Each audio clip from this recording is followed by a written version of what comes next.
Ciertamente, Señor, tu nombre es vencedor y no hemos recibido mayor y mejor regalo que el nombre tuyo. Dijiste acerca de los discípulos en tu oración al Padre, les he dado tu nombre, les diste a conocer tu nombre.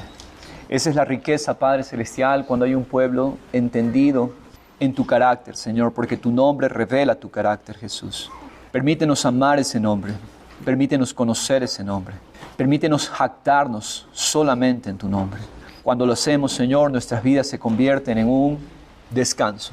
Nuestras vidas se vuelven fortalecidas porque tu nombre es una fortaleza, porque tu nombre es una torre fuerte. Llegamos ante tu palabra.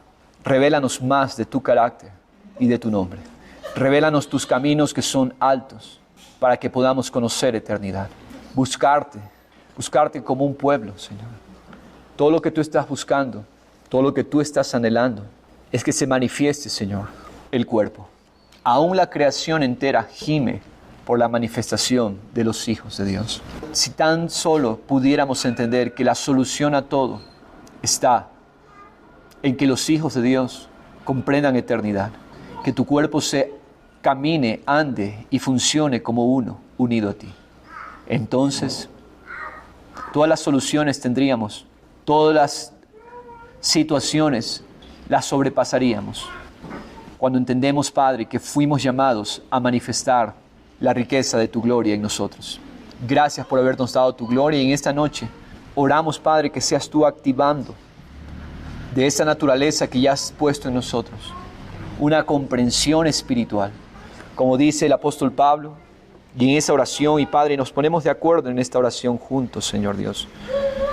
Ahora pues, que el mismo Dios y Padre nuestro, y Jesús, nuestro Señor, que Él mismo, que Él en su gloria, nos conceda a nosotros ser llenos del conocimiento de su voluntad en toda sabiduría y comprensión espiritual. Que podamos, Señor Dios, andar como es digno de ti, agradándote en todo, dando fruto en toda buena obra y creciendo en el conocimiento de Dios, fortalecidos con todo poder, según la potencia de tu gloria, para obtener toda perseverancia y paciencia, y con gozo dar gracias al Padre que nos capacitó para compartir la herencia de los santos en luz. Gracias te damos, Señor. Tú lo haces y declaramos amén a esto, en el nombre de Cristo. Gracias, Señor Jesús. Vamos a ir al Salmo 106, el maravilloso Dios alabado por su pueblo. Vamos a entrar.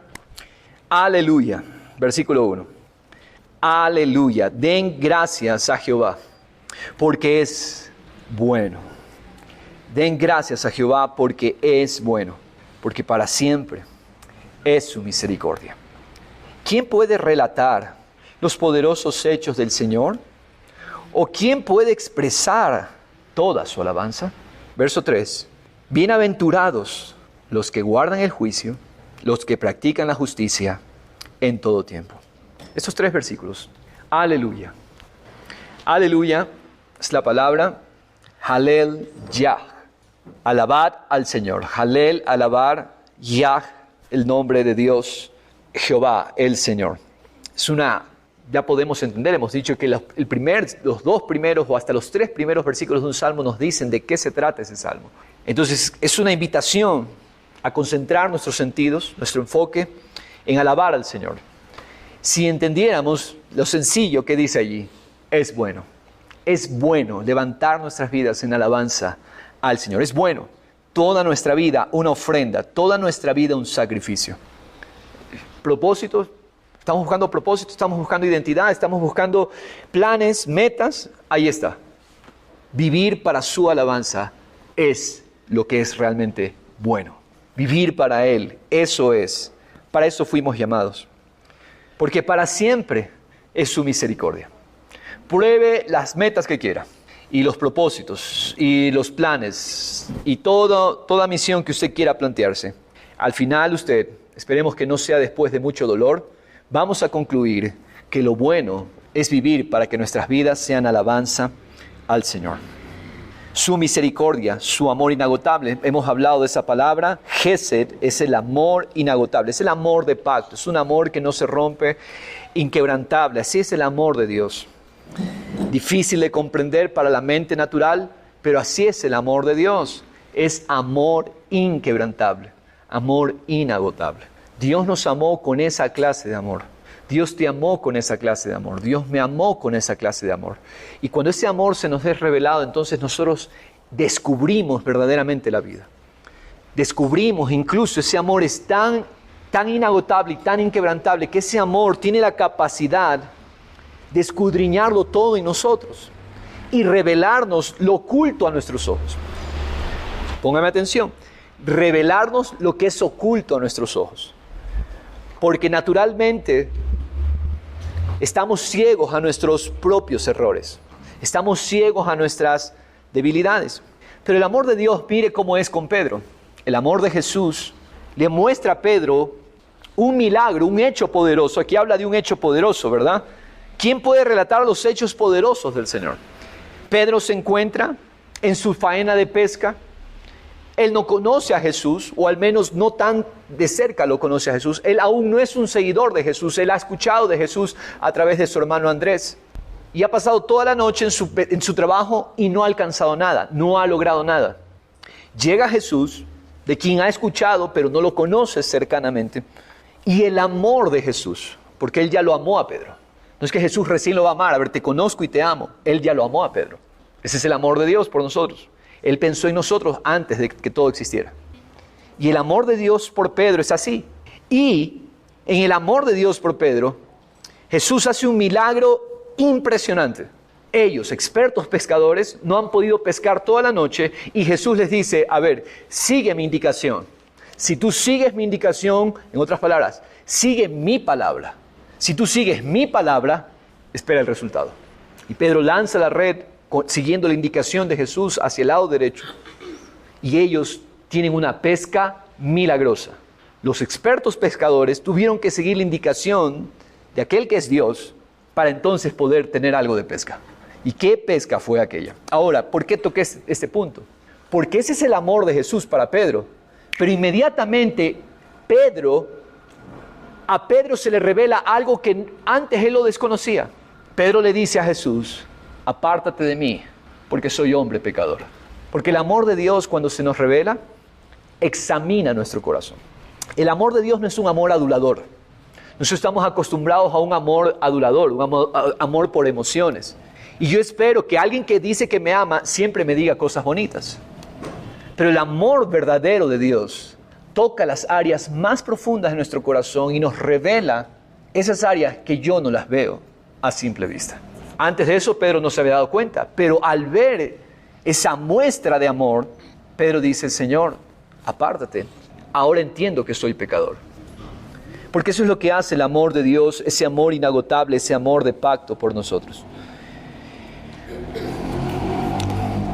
Dice el versículo 3, bienaventurados, felices, dichosos, los que guardan el juicio, los que practican la justicia en todo el tiempo. ¿Quiénes son los que guardan el juicio? Es una pregunta que debemos hacernos. Bueno, Señor, ¿quiénes son esos que guardan el juicio? Bueno, ahí mismo en la misma línea lo responde. Aquellos que practican la justicia en todo tiempo. En otras palabras, guardar el juicio es caminar en los caminos altos de Dios. Transitar por las sendas altas de Dios. Dios desea que caminemos en la senda de justicia. Dios es que quiere que yo viva pecando. De ninguna manera. Él me ama y su amor por mí no va a variar aún a pesar de mí y mis fallas y mis pecados. Pero Él al mismo tiempo anhela y me da el poder, me da la vida de Jesús para que yo pueda caminar en una senda de juicio, en una senda de justicia en todo tiempo. Entonces yo planteo esta pregunta, contésteme usted. ¿Es posible vivir practicando la justicia en todo tiempo? ¿Practicando lo que es recto en todo tiempo? Sí es posible. Sí es posible.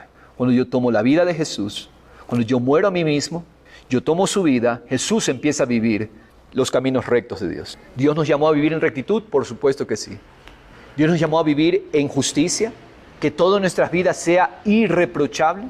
Así es. Una palabra importante aquí es hechos poderosos, es la palabra geburá, de donde viene la palabra gibor. En el verso 2 vemos esta palabra, hechos poderosos del Señor, geburá. Geburá significa la potencia, la robustez, la valentía de nuestro Dios, las hazañas de nuestro Dios. Entonces, ¿quién puede relatar los hechos poderosos del Señor o expresar toda su alabanza? Vamos a ir viendo quién es el que puede hacer aquello. Eso es lo que va a responder este salmo. Versículo 4, vamos al 4. Aquí vamos a ver en estos 4 y 5, versículos 4 y 5, vamos a ver una petición. Pero ¿qué característica tiene esta petición? Verso 4. Acuérdate de mí, oh Jehová, en tu bondad hacia tu pueblo. Visítame con tu salvación. Verso 5. Para que yo vea la prosperidad de tus escogidos, para que me regocije en la alegría de tu nación, para que me gloríe con tu heredad. Acuérdate de mí, oh Jehová, en tu bondad hacia tu pueblo. Vamos notando ahí, vamos a subrayar las siguientes palabras. Pueblo, luego el verso 5, para que yo vea la prosperidad de tus escogidos, para que me regocije en la alegría de tu nación, para que me gloríe con tu heredad. 4 palabras que engloban un grupo. ¿Quién es ese grupo? Es el cuerpo de los salvos, es el cuerpo de los creyentes. Porque lo que va a responder este salmo es que la alabanza que Dios espera es la alabanza no de individuos, sino la alabanza de su cuerpo. Esta es una petición en función del cuerpo. El Padre Nuestro, la oración modelo, dice Padre Nuestro, no Padre mío, Padre Nuestro. Siempre cuando ores, trae a la comunidad a tu oración. Porque Dios vino a levantar un cuerpo, un pueblo, no individuos. De hecho, nunca la palabra dice los cuerpos de Cristo. Siempre se refiere el cuerpo, en singular, el cuerpo de Cristo. Porque Dios no está buscando individualidades. Dios está buscando que todos los salvos sean la manifestación del cuerpo de Cristo. Entonces, este salmo nos hace una invitación a pensar en función de cuerpo, a pensar en función de comunidad, de que somos. Sí, Dios me va a mostrar su bondad, sí, Dios me va a visitar con su salvación, pero el propósito es un propósito no egoísta, es un propósito comunitario. Es un propósito corporativo, porque engloba al cuerpo. Dios bendice, Dios sana, Dios restaura, Dios levanta, siempre y cuando sea para el bienestar de su cuerpo. Dios provee, sí, cuando es para la bendición de su cuerpo. Porque cuando pensamos en función de comunidad, Dios siempre se encargará de proveer. Dios no provee para propósitos egoístas, Dios provee para propósitos que tengan que ver con el cuerpo y la bendición de su cuerpo. Sí, Señor, visítame con tu salvación, que yo vea tu bondad, pero ¿para qué? Para que yo sea testigo de la prosperidad de tus escogidos. ¿Lo está leyendo? ¿Qué es lo que quiere ver? Él no quiere ver su bien, él quiere ver la salvación de Dios para ser testigo de la prosperidad de sus escogidos.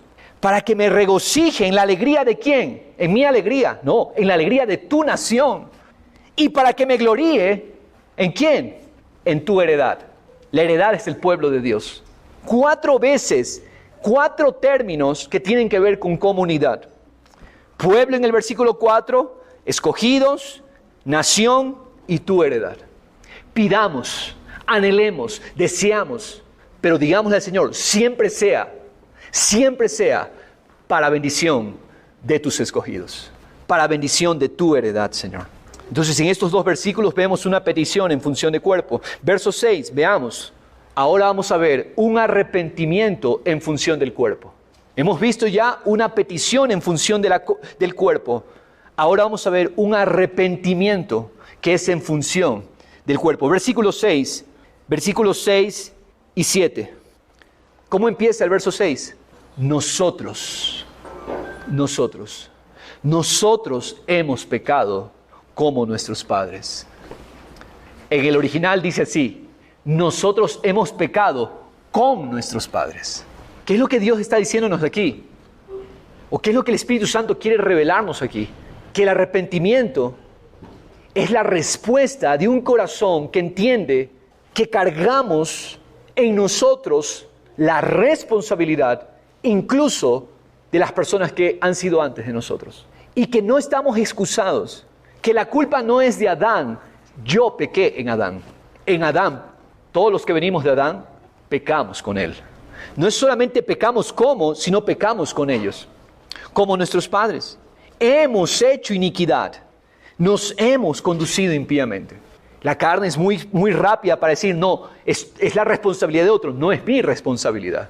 Pero cuando pensamos en función de Él, cuando conocemos su amor inagotable, su misericordia que vimos en los primeros versículos, cuando vemos que Él es bueno, esa bondad nos revela que sí, es necesario arrepentirnos, porque con nuestros padres pecamos, nosotros también.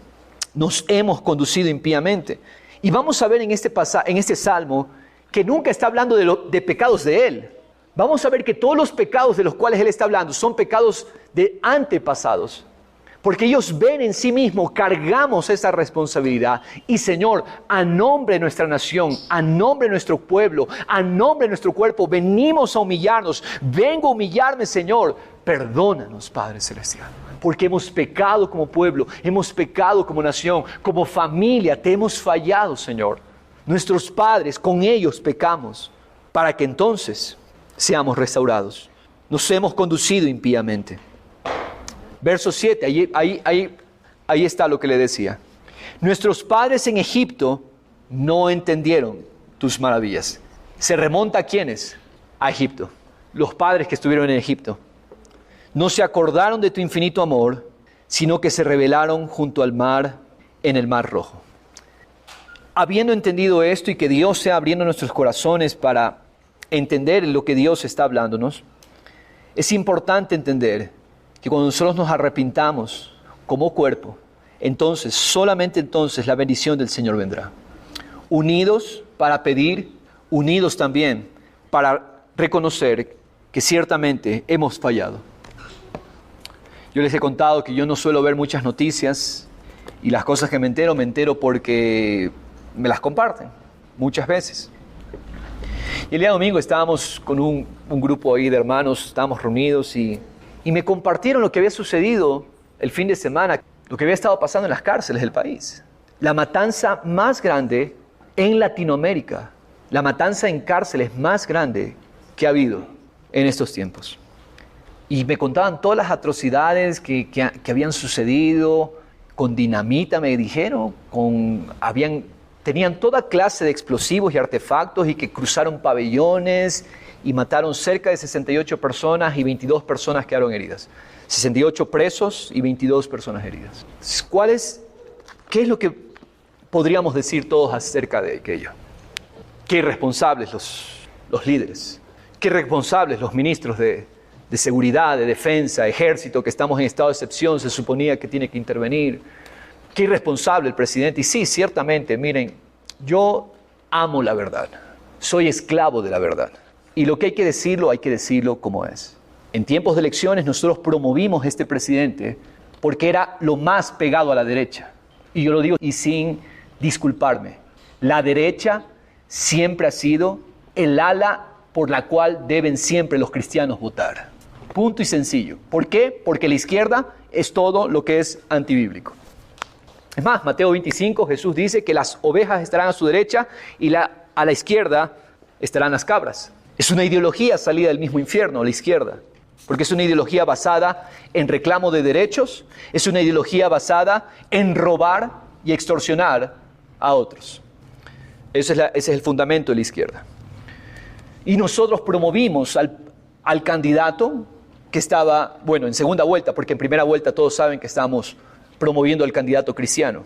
Y en segunda vuelta promovimos a este candidato porque el otro era evidentemente izquierda. Ok, han pasado los meses y hay que ser claros. En estos tiempos se requiere gente que no tenga miedo a ejecutar la verdad, que no tenga miedo a defender lo que es correcto y recto. ¿Por qué? Porque aunque un ejército, aunque una nación se ponga contra mí, si yo estoy del lado correcto, voy a defender aquello. Lamentablemente tenemos en nuestro presidente actual un hombre medroso, un hombre dubitante, un hombre sin la valentía y sin el coraje para defender lo que él sabe y lo que él ha promovido por muchos años que es recto. Él desde antes incluso ya se lo escuchaba en sus discursos como perdedor. Y por eso fue ese intento de hacer acuerdos y el llamado gobierno, el encuentro. ¿Por qué? Porque él sabía que iba a ir solo. Él iba a ganar, pero iba a ser solo, sin asamblea, sin apoyo de los grupos que estaban, las izquierdas que tristemente ganaron la asamblea. Y él ya se daba por un perdedor antes de ser posesionado. ¿Y qué ha sido todo este tiempo? Ha sido una doblez, ha sido una inconstancia por no ser radical, por miedo. Porque si la gente lo eligió, él sabe que al final Dios podía usar al pueblo como la herramienta para defender su mandato, si él se ponía del lado correcto de la historia. Pero se ha puesto a querer llegar a acuerdos, negociaciones, y es por eso que hasta el momento de hoy no ha logrado hacer nada. Ok, eso como preámbulo. ¿Por qué digo esto? Porque es fácil entonces ahorita decir, la culpa es del presidente. Pero yo quiero decirle lo que estaba pasando este fin de semana en nuestra nación. Al mismo tiempo que estaba pasando eso en las cárceles, ¿sabe qué estaba pasando? Megas iglesias reunidas en Guayaquil. Gloria a Dios, se reúnen megas iglesias, miles de cristianos. Y no voy a dar los nombres de los megapastores que estaban allí. Y yo me pregunto, ¿y dónde está la influencia de los que tienen la voz?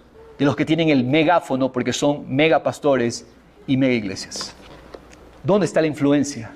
¿Dónde está allí miles de cristianos reunidos, miles de cristianos congregados? Alzamos nuestra voz, señor presidente, esto es lo que tiene que hacer. Pero no hay entendimiento de justicia. No hay ningún hombre en el liderazgo de la iglesia cristiana de nuestra nación que entienda justicia, al menos yo no lo conozco. Que entienda justicia y que diga, esto es lo que hay que hacer. Que los gobernantes puedan decir, a ver, vamos a escucharlos porque tienen consejo sabio, verdadero y recto. Entonces, Señor, nosotros hemos pecado. ¿Quién es? La iglesia de Cristo en Ecuador. ¿Sabe por qué está pasando lo que está pasando? Porque no hay iglesia relevante en Ecuador. Esa es la razón. Porque programas, conciertos, se llenan tantas cosas, pero no hay relevancia, no hay entendimiento de justicia. Por eso Venezuela está como está, porque no hay iglesia. Y por eso Ecuador va por el mismo camino, porque si la iglesia no despierta, ese es el juicio de Dios para esta nación. ¿Qué son los presidentes? ¿Qué son los gobernantes de una nación? Son un juicio para esa nación por causa del estado de su iglesia. Si la sal pierde su sabor, ¿para qué sirve la sal? No sirve para nada, sino para ser pisoteada. Y eso es la iglesia en nuestro medio, es pisoteada. ¿Por qué? Porque perdimos el sabor. Perdimos la capacidad de influenciar. Y redujimos la iglesia a programas, redujimos la iglesia a eventos, a liturgias. Y mire, para que se dé cuenta, números no es lo que manda. Megapastores, no voy a mencionar, pero megapastores de todo el continente americano. El megapastor de la iglesia más grande en Perú, el megapastor de la iglesia más grande en Guatemala, el megapastor de una de las iglesias más grandes en Florida y un reconocido ministro de alabanza. ¿Dónde está la influencia? Todos reunidos ahí en un mismo lugar. ¿Y dónde está la influencia de la iglesia? Pero no podemos deslindar nuestra responsabilidad y es por eso que debemos decir, Señor, nosotros hemos pecado. ¿Por qué? Porque al fin y al cabo son iglesia. Son salvos como la misma sangre que nos salvó a nosotros. Somos el mismo cuerpo y Señor, perdónanos porque hemos fallado. No hemos hecho lo que debíamos haber hecho, Señor. Esto es lo que hace este salmista, que no conocemos su nombre, no sabemos quién es el autor de este salmo, a partir del verso 7. Leamos el verso 7. Nuestros padres en Egipto no entendieron tus maravillas. Ahí empieza todo. Todo el fracaso de un pueblo empieza con no entender maravillas. Resáltelo, porque ahí está el kit. Ahí está el asunto medular. No entendieron tus maravillas. Vamos a Éxodo 13, 17. Vea un poquito las maravillas del Señor que hizo por Israel. Sucedió que cuando Faraón dejó ir al pueblo, Dios no los guió por el camino de la tierra de los filisteos. Aunque estaba cerca, Dios no los lleva por el camino de los filisteos. ¿Por qué? ¿Por qué razón? Porque eso es lo que Dios tenía en su corazón. Dios sabe que este pueblo está creciendo, este pueblo está madurando. Y dice Dios, no sea que el pueblo se arrepienta cuando vea guerra. ¡Qué maravilla de Dios! Llevarlos por un camino tal donde el pueblo no se desanime al ver la oposición. Están saliendo de la oposición de Faraón. Y ahora, si cruzan por territorio filisteo, el pueblo se va a desanimar. Y Dios los conduce con su amor, los conduce por otro camino. Verso 18. ¿Está viendo las maravillas de Dios? ¿Cómo Dios nos conduce? Dios pues hizo que el pueblo diera un rodeo por el camino del desierto hacia el Mar Rojo. La ruta del Mar Rojo era una ruta de rodeo más larga, pero Dios lo hizo por amor a su pueblo. Siguiente maravilla, verso 2. En orden de batalla subieron los hijos de Israel de la tierra de Egipto. Dios los agrupó en orden de batalla. Un pueblo que había sido esclavo, ellos lo único que sabían hacer era ladrillos.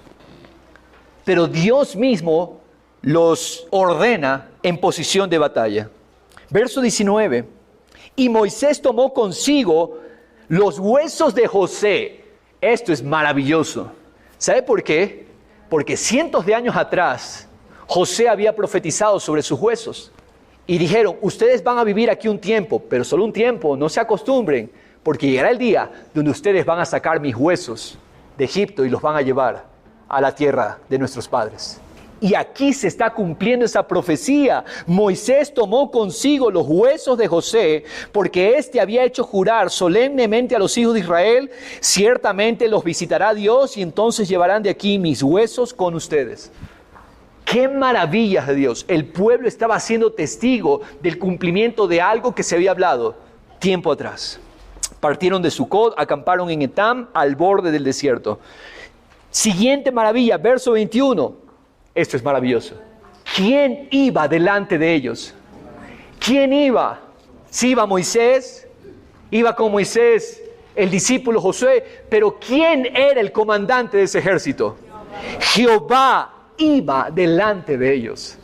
De día en una columna de nube para guiarlos por el camino, y de noche Jehová iba delante de ellos en una columna de fuego para alumbrarlos, a fin de que anduvieran tanto de día como de noche. Dios iba con ellos, Dios estaba con ellos. Ellos no necesitaban más, ellos lo tenían todo. Ellos tenían a Jehová de los ejércitos delante de ellos. ¡Qué mejor guía, qué mejor comandante, qué mejor dirección! Verso 22 dice que Él no quitó, no se apartó de delante del pueblo, así es, jamás la columna de nube durante el día, ni tampoco la columna de fuego durante la noche. No se apartó. ¿Te imaginas? Dios mismo iba con ellos. Nube y fuego son figuras de Dios. Dios mismo iba con ese pueblo. Pero ¿qué dice el verso del Salmo 106 que estamos leyendo? No entendieron tus maravillas. Entonces, ¿sabe qué está pasando ahorita mismo alrededor de usted? Maravillas, pero tú no las entiendes.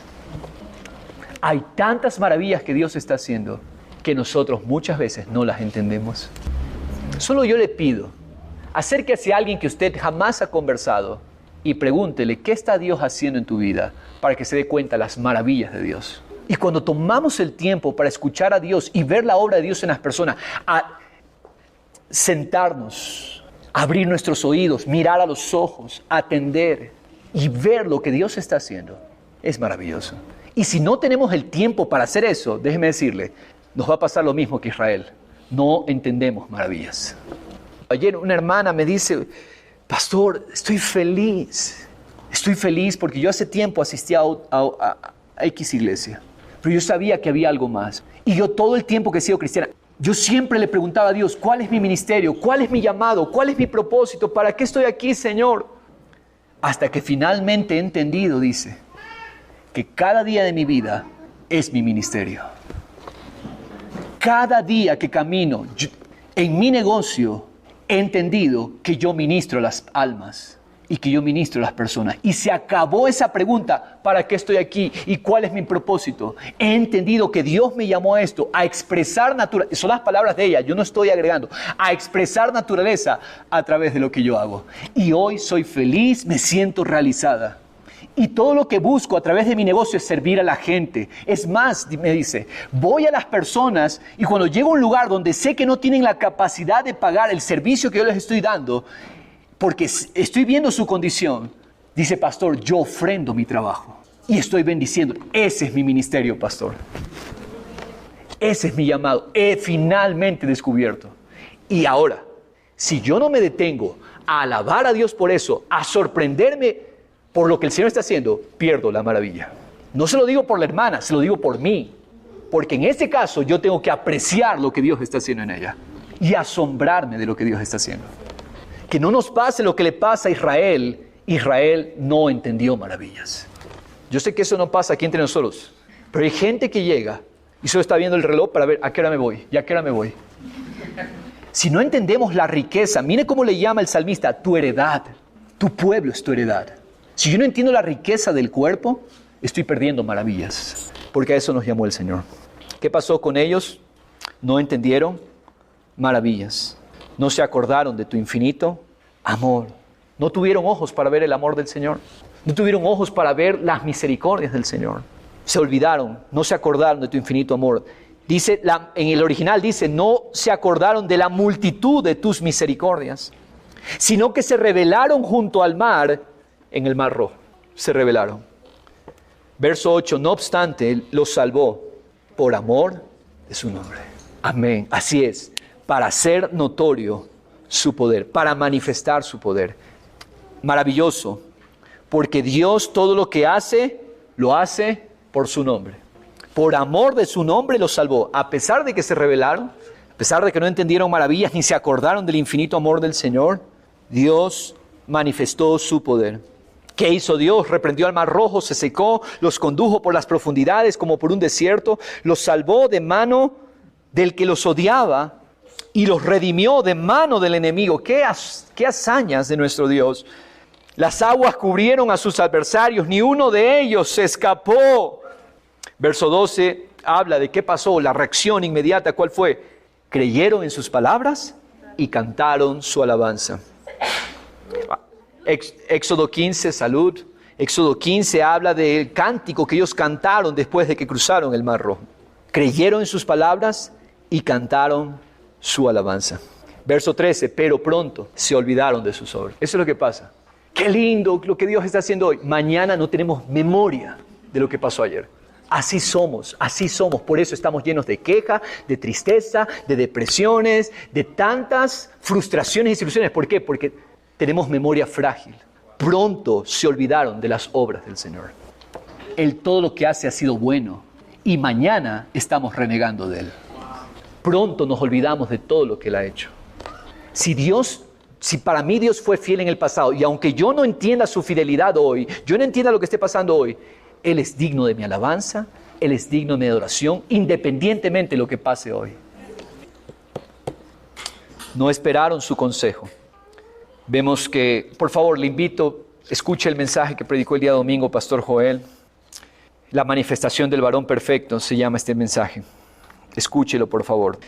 ¿Qué pasó con ellos? Este punto aquí que voy a hablar, lo detalla Pastor Joel, lo expande mucho. 70 ancianos llamó Moisés para ir a recibir los caminos eternos del Señor. Pero conforme iban transcurriendo los días, uno a uno iba desertando. Al punto que no había pasado ni la mitad de los 40 días y ya todos se habían ido prácticamente, solo quedó Josué. Josué fue el único que permaneció unido a Moisés por 40 días. Y por eso es que vemos el poder en la vida de Josué. Eso es lo que está diciendo aquí. No esperaron su consejo. Rápidamente se desanimaron. Rápidamente se desalentaron. 14 y 15. Tuvieron apetitos desenfrenados en el desierto. En otras palabras, la carne estaba vivita. No es que la carne no se va... Sí, la carne está allí, pero hay que hacer morir a la carne. Hay que someter a la carne. ¿Y ellos qué pasó? Como no tenían corazón ensanchado para Dios, ensanchado en maravillas, ¿qué pasó?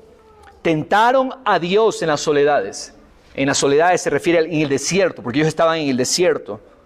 Tentaron a Dios allí y empezaron a pedir, satisface nuestros deseos. Ellos no querían a Dios, ellos querían saciar su carne. Ellos no querían a Dios, ellos querían carne. Ellos no querían a Dios, ellos querían saciar su sed, punto. Eso es lo que ellos querían. Querían saciar sus necesidades físicas, símbolo de saciar su carne simplemente, pero ellos no querían a Dios. Cuando rechazamos a Dios y preferimos que Dios nos dé, Señor, dame comida, dame vestido, dame mis necesidades, Señor, esto, y luchamos por eso y vivimos en función de eso, se llama vivir por lo temporal. ¿Qué es lo que pasa? El Señor te lo da. Pero mira, envió una plaga mortal sobre ellos. En el original, eso está mal traducido. En el original dice, Dios les envió flaqueza a sus almas, estrechez de corazón. Sí, les voy a dar carne, pero con la carne va un corazón estrecho. Un corazón donde no entra Dios. Un corazón donde Dios no tiene espacio de operar y actuar. Y ya cuando eso ha sucedido, cualquier cosa puede suceder. Verso 16 dice, cuando en el campamento tuvieron envidia, envidias, celos, todo empieza a manifestarse. Ya cuando hemos perdido maravilla, cuando solamente pensamos en función de nosotros, ya todo lo demás es, las obras de la carne se manifiestan. Eso es lo que habla el apóstol Pablo. Las obras de la carne son manifiestas. En Gálatas capítulo 5 lo deja evidente. Dice, manifiestas son las obras de la carne. ¿Qué pasó? Tuvieron envidia de Moisés, de Aarón, el santo del Señor. Mire cómo le llama Aarón, el santo del Señor. No por comportamiento Aarón es el santo, sino por llamado. Porque Aarón fue el que hizo el becerro de oro, el ídolo. Aarón les ayudó a hacer el ídolo, pero aquí la palabra lo llama Aarón, el santo del Señor, el apartado de Jehová. ¿Y qué pasó? Tuvieron envidia. Verso 17 dice, entonces la tierra se abrió y tragó a Datán y se cerró sobre el grupo, cubrió a todo el grupo, la tierra los tragó al grupo de Abiram. Un fuego ardió contra su grupo, su familia. La llama consumió a los impíos. Porque las obras de la carne, envidia, celos, son carcoma de la persona y de su familia. No lo digo yo. Proverbios 14:30 dice, la paz en el corazón da salud al cuerpo. La envidia, los celos, son como cáncer en los huesos. La envidia es un cáncer en los huesos. ¿Lo está leyendo? Proverbios 14:30. En Reina Valera dice carcoma. Nueva Traducción Viviente dice cáncer en los huesos. Porque la envidia destruye a la persona y destruye a los que están alrededor. Sus familias son destruidas. Tremendo esto. Hicieron un becerro en Horeb. Wow. Adoraron una imagen de fundición.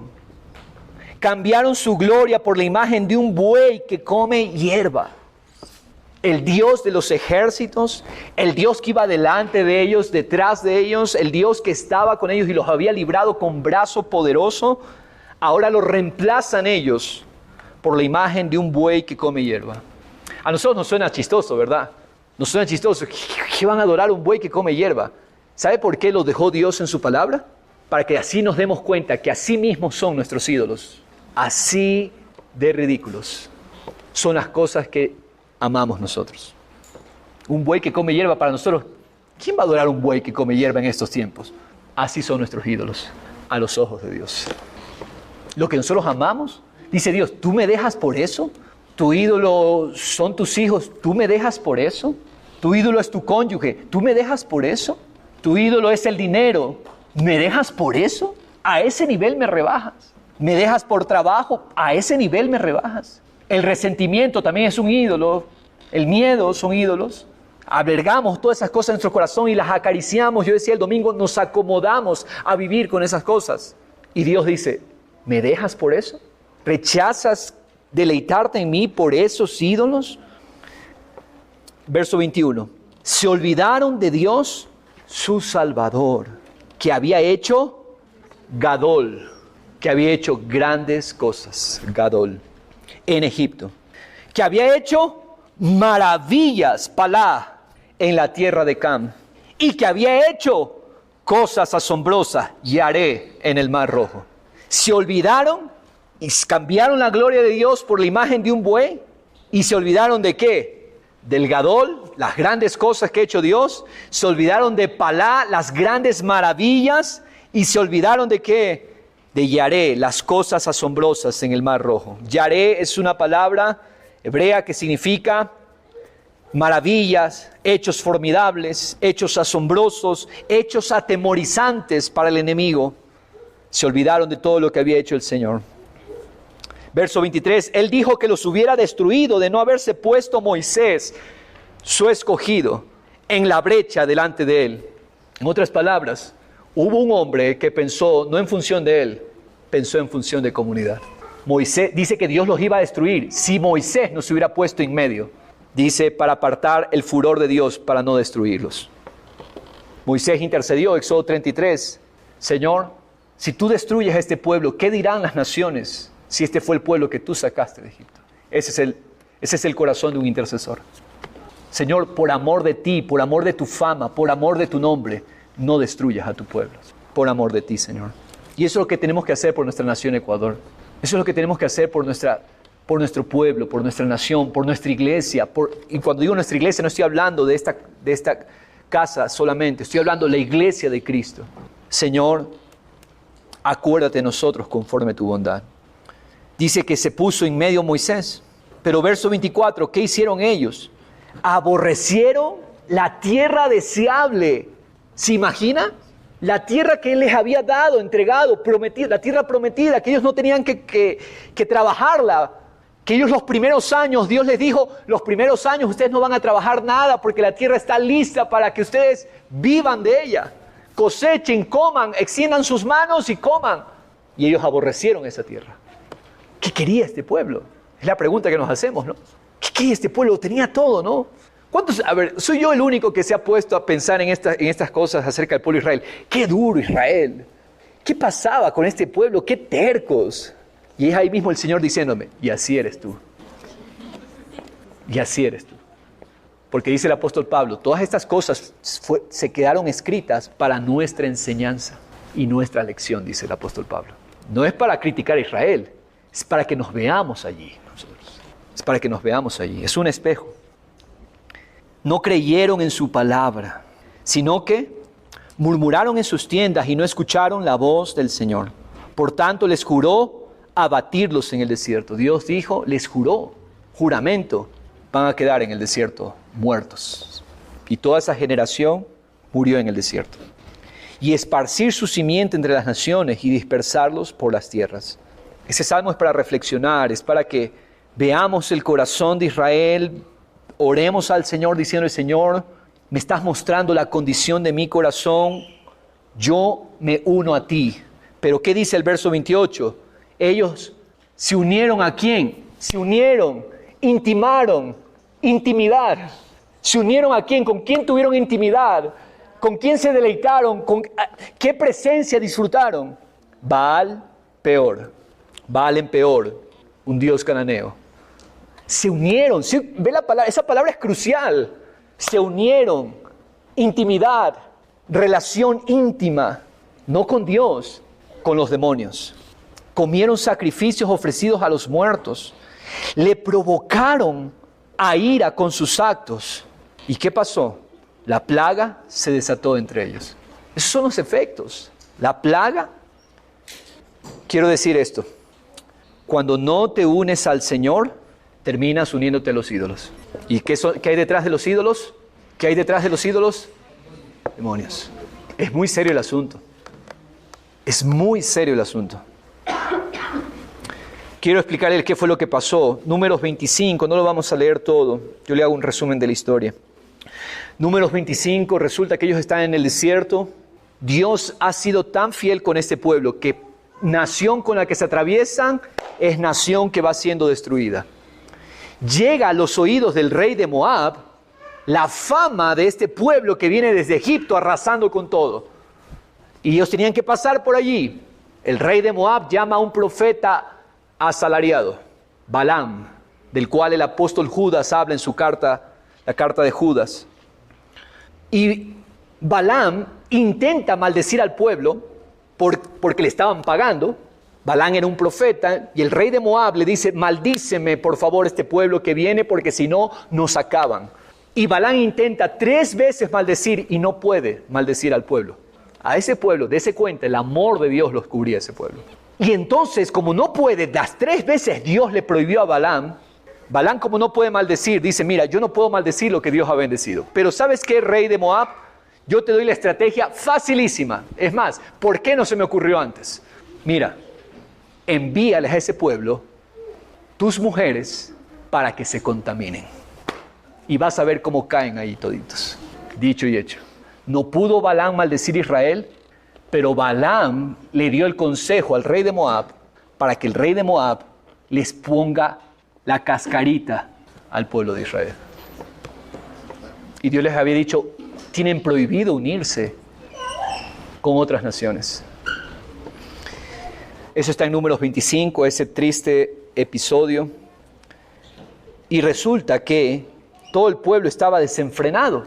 Eso dice la palabra. Verso 3 dice que Dios le ordenó a Moisés, ejecútalos a todos. Era orden de Dios, mátalos a todos. Todos los que han pecado, todos los que... Toma a los jefes del pueblo, a los cabezas, a los líderes, y ejecútalos delante del Señor, para que se aparte la ardiente ira del Señor. Que Dios es un Dios celoso, que nos anhela celosamente para Él. Él no nos quiere compartidos, iglesia del Señor. Él nos quiere para Él. Y resulta que mientras estaba dando esto, muchas mujeres estaban perdiendo a sus hijos, mucho lamento, mucho lloro. Resulta que un hombre, como si nada estaba pasando, viene y trae también a su esposa extranjera, o no su esposa, la mujer que cogió extranjera, y la trae delante de toda la gente, delante de la congregación, como que estaba haciendo grande hazaña el tipo.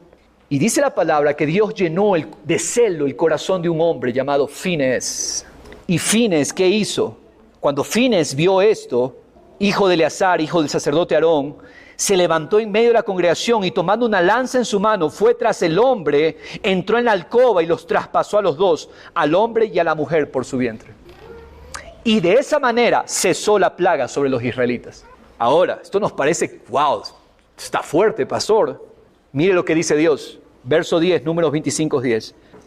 Jehová dijo a Moisés, Finehés, hijo de Eleazar, hijo del sacerdote Aarón, ha apartado mi ira de los israelitas porque demostró su celo por mí entre ellos, y en mi celo no he destruido a los israelitas.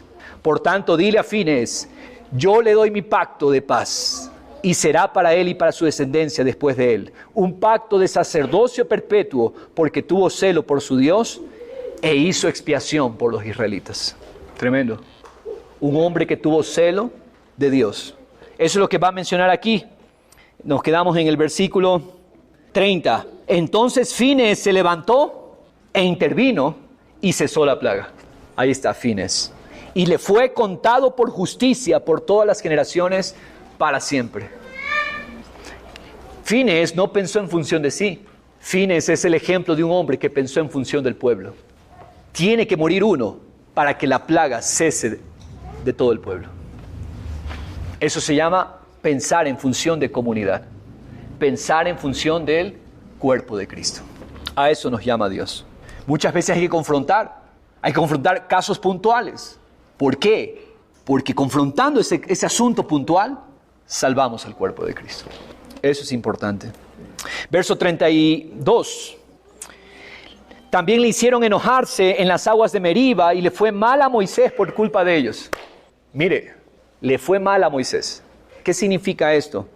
Moisés siempre tuvo un corazón para interceder por el pueblo. Pero llegó un momento de debilidad. Moisés perdió los estribos y habló precipitadamente. Eso es lo que dice el verso 33. Puesto que fueron rebeldes contra su espíritu.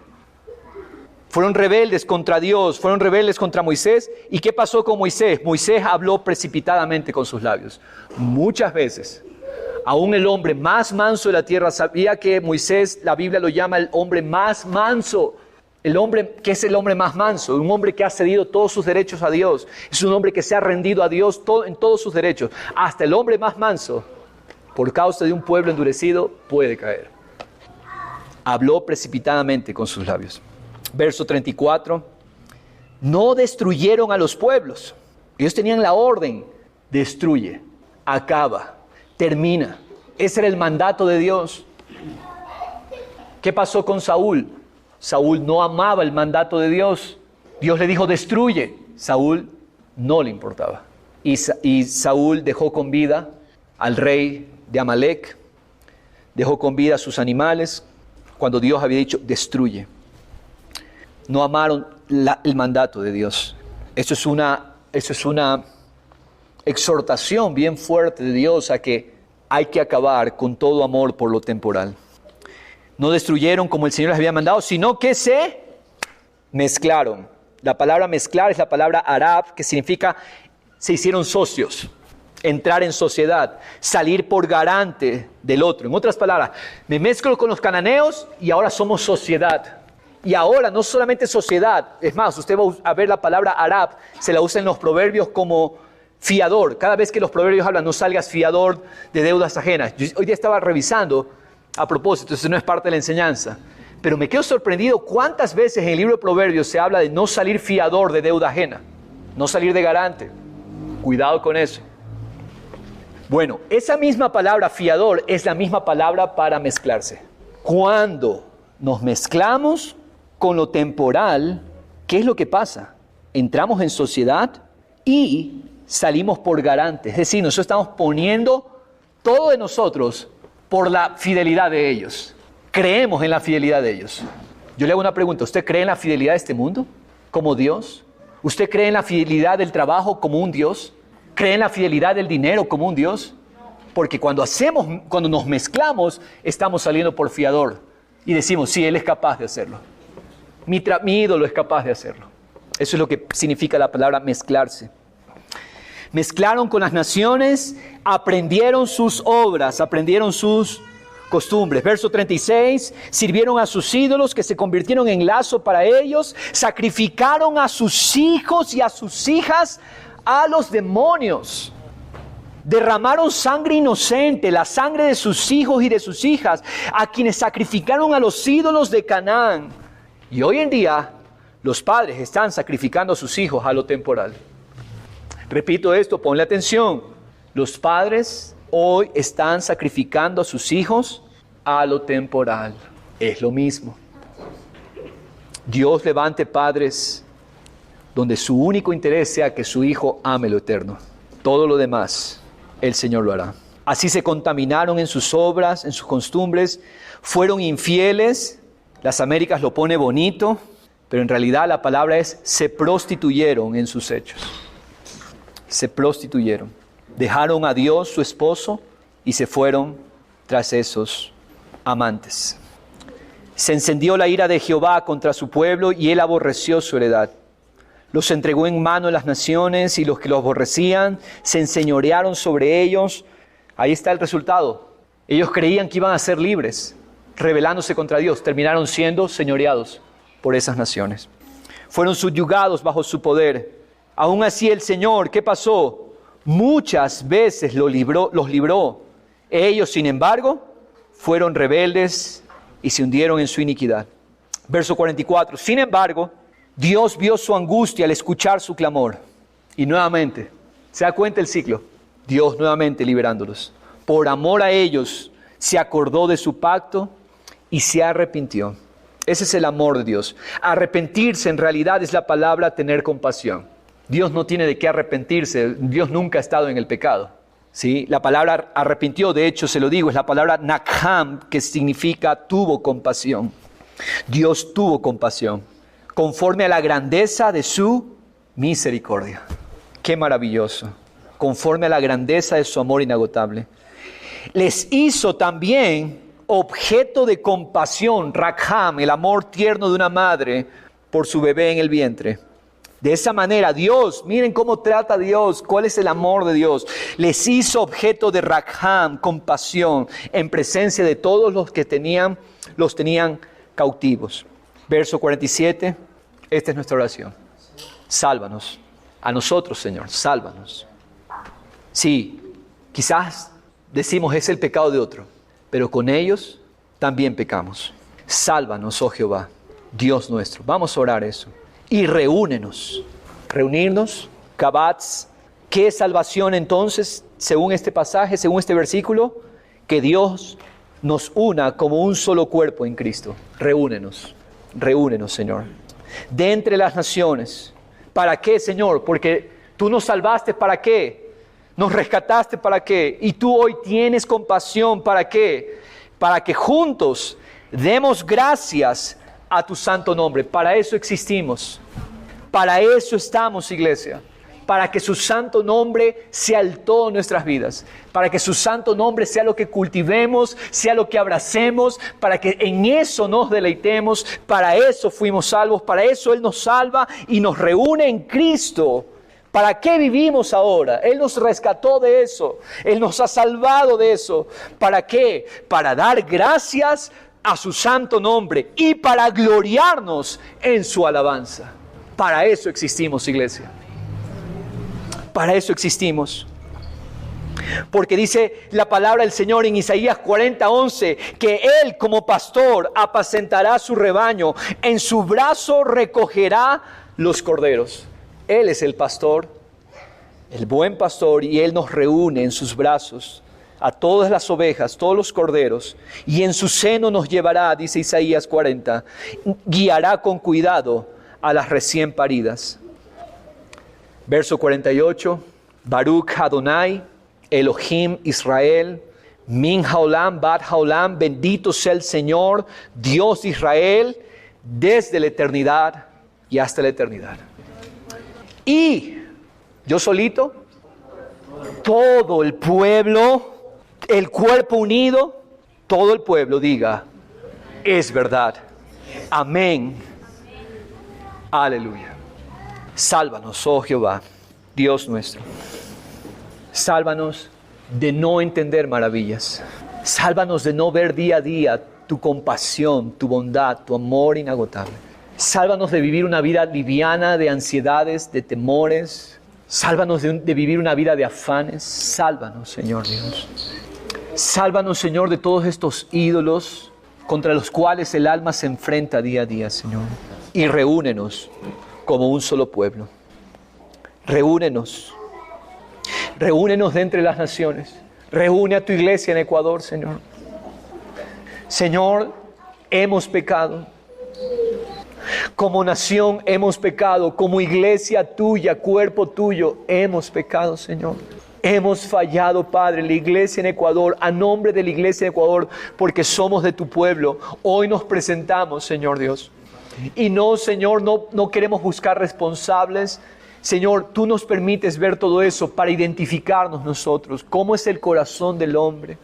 Señor Dios, el poder solamente fluirá cuando nosotros entendemos que somos un cuerpo. Perdónanos por nuestra división, perdóname por mi división, Señor. Perdónanos, Padre, hoy volvemos a ti, hoy nos ponemos de acuerdo contigo, Señor. Es lamentable, Padre, lo que está sucediendo en nuestra nación, inestabilidad, caos, un hombre que no puede ejecutar justicia. Pero, Padre, es nuestra responsabilidad. ¿Ellos qué saben si ellos no tienen la verdad? Si nosotros como iglesia tú nos llamas columna y baluarte de la verdad. Y si no hay gente entendida en tu iglesia, ¿cómo pues guiaremos a la nación?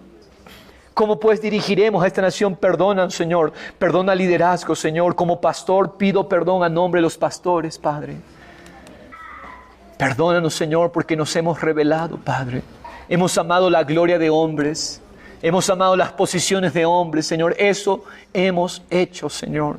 Eso hemos buscado, Señor Dios. Y hoy, Padre, nos ponemos de acuerdo contigo si queremos ser restaurados.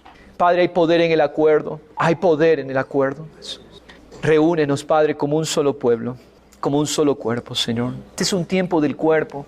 Necesitamos volver a ti, Padre. Necesitamos regresar a la verdad fundamental, Señor. Necesitamos, Jesús. Perdónanos por ser tan egoístas, Señor. Perdónanos por pedir, dice Santiago, pedimos, pero pedimos mal para gastar en nuestros deleites, Señor. Perdónanos, Padre Celestial. Nos humillamos, Señor Jesús. Y en ti sabemos que hay perdón. Y en ti sabemos que hay amor inagotable.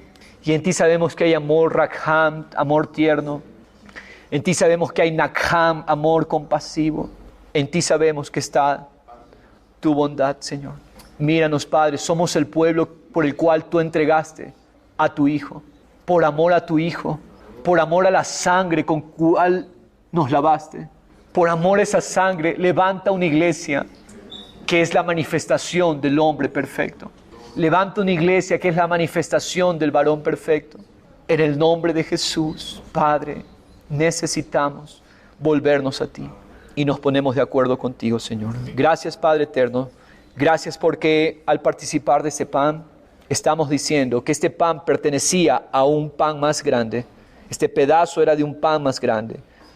Espiritualmente, estamos participando todos del mismo cuerpo.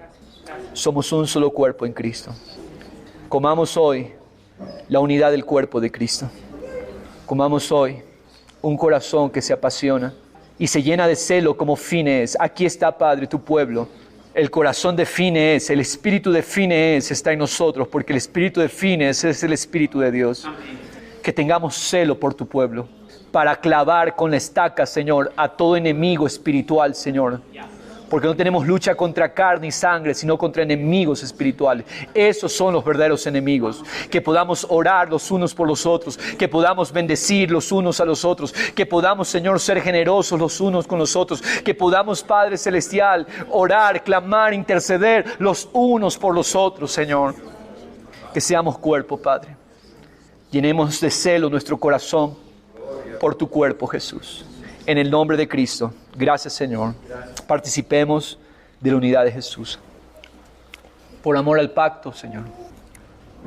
Sangre que no fue derramada en vano. Sangre que fue derramada para que tú veas el fruto de la aflicción de tu alma y quedes satisfecho, Señor. Haz por tu sangre que tu corazón quede satisfecho, Señor. Clamamos por la sangre del nuevo pacto. Tu corazón está satisfecho al ver a un pueblo creciendo, agradándote en todo, Señor. Te damos gracias, Jesús. La sangre del pacto eterno nos hace aptos para toda buena obra. En el nombre de Jesús. Amén. Amén y amén. Participemos. Gracias, Señor Jesús. En el nombre de Cristo. Declaramos: el maravilloso Dios es alabado por su pueblo. Todo el pueblo alaba al maravilloso Dios. En Cristo Jesús. Amén. Amén y amén.